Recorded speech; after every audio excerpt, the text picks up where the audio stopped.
पंचायत चुनाव से पहले गायब हो रहे बैलेट पेपर, कांग्रेस प्रत्याशी के साथ हो गया खेला, अतिक्रमण पर बड़ी कार्रवाई की तैयारी। इन सब के अलावा और भी बहुत कुछ रहेगा इस बुलेटिन में। आप देख रहे हैं इनॉक्स न्यूज, तो आइए जानते हैं अब तक की बड़ी खबरें। पंचायत चुनाव की तैयारियों के बीच बिलासपुर जिले से बड़ी लापरवाही का मामला सामने आया है। सदर उपमंडल के लखनपुर स्थित अंबेडकर भवन में बैलेट पेपर तैयार करने के दौरान प्रधान पद के 50 बैलेट पेपर रिकॉर्ड से गायब पाई गई, जिससे प्रशासन में हड़कंप मच गया है। मामले के खुलासे के बाद संबंधित सहायक रिटर्निंग अधिकारी को तत्काल प्रभाव से हटा दिया गया है, जबकि पुलिस ने केस दर्ज कर जाँच शुरू कर दी है। वहीं पूरा मामला राज्य चुनाव आयोग को भी भेज दिया गया है। वहीं इससे पहले सोलन जिले में भी इसी तरह बैलेट पेपर गायब होने का मामला सामने आ चुका है।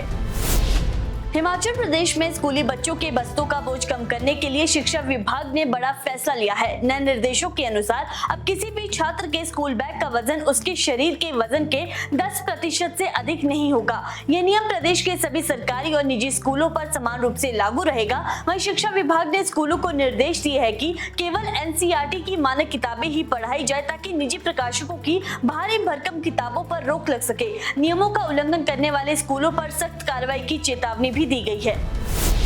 हिमाचल प्रदेश में वेस्टर्न डिस्टर्बेंस की दस्तक के साथ मौसम ने एक बार फिर करवट ले लिया है। प्रदेश के कई इलाकों में बारिश शुरू होने से लोगों को गर्मी से राहत मिली है। मनाली, कुल्लू और लाहौल स्पीति की ऊंची चोटियों पर मौसम सुहाना हो गया है, जबकि ऊंचाई वाले क्षेत्रों में बर्फबारी तेज होने के कारण प्रशासन ने एहतियातन रोहतांग, बारालाचा और शिंकुला दर्रे पर्यटकों के लिए बंद कर दिया है। वहीं शिमला के ऊपरी इलाकों में ओलावृष्टि से सेब की फसलों को भी नुकसान पहुंचा है। वहीं मौसम विभाग के अनुसार 23 मई को हल्की से मध्यम बारिश और बर्फबारी की संभावना भी जताई गई है।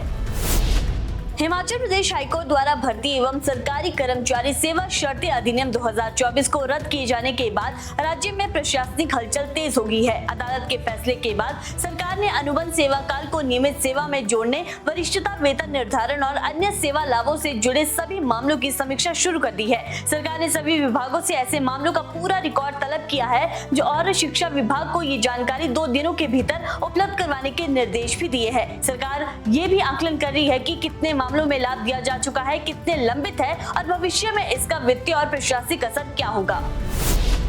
हिमाचल में औद्योगिक विकास के दावों के बीच उद्योग विभाग के ताजा आंकड़ों ने चिंताजनक स्थिति उजागर की है। प्रदेश में कुल 421 उद्योग ऐसे हैं जो विभिन्न कारणों से अब तक शुरू नहीं हो पाए हैं। कई इकाइयों को वर्षों पहले जमीन आवंटित की गई थी, लेकिन आज तक वहां निर्माण कार्य भी शुरू नहीं हो सका है। सबसे अधिक प्रभावित जिले सोलन, कांगड़ा और ऊना है, जहाँ बड़ी संख्या में उद्योग निष्क्रिय पड़े हैं। उद्योगपतियों का कहना है कि नीति परिवर्तन, बढ़ते टैक्स, उच्च उत्पादन लागत और वित्तीय चुनौतियों के कारण उद्योगों पर दबाव पड़ा है। कीरतपुर मनाली फोरलेन पर सफर करने वाले वाहन चालकों और पर्यटकों को जल्द राहत मिल सकती है। फोरलेन किनारे बढ़ते अतिक्रमण, अवैध पार्किंग और बिना अनुमति बनाए गए रास्तों को हटाने के लिए प्रशासन ने बड़ी कार्रवाई की तैयारी शुरू कर दी है।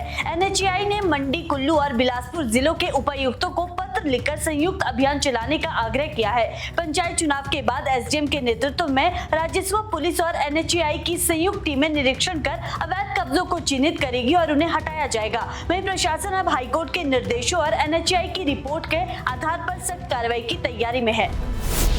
हिमाचल प्रदेश में जनगणना 2027 इस बार पूरी तरह डिजिटल तकनीक से की जाएगी, जिसमें आम लोगों को स्वयं अपनी जानकारी भरने की सुविधा भी मिलेगी। सरकार इस प्रक्रिया को पारदर्शी और सटीक बनाने के लिए 3 डिजिटल स्तंभों का उपयोग कर रही है। शिमला स्थित जनगणना निदेशालय के अनुसार पहले 1 से 15 जून तक नागरिक ऑनलाइन पोर्टल के जरिए अपनी स्वगणना कर सकेंगे और 11 अंकों की ID प्राप्त कर सकेंगे। इसके बाद कर्मचारी घर घर जाकर मोबाइल ऐप के माध्यम से डेटा एकत्र करेंगे, जिससे कागजी प्रक्रिया पूरी तरह समाप्त हो जाएगी।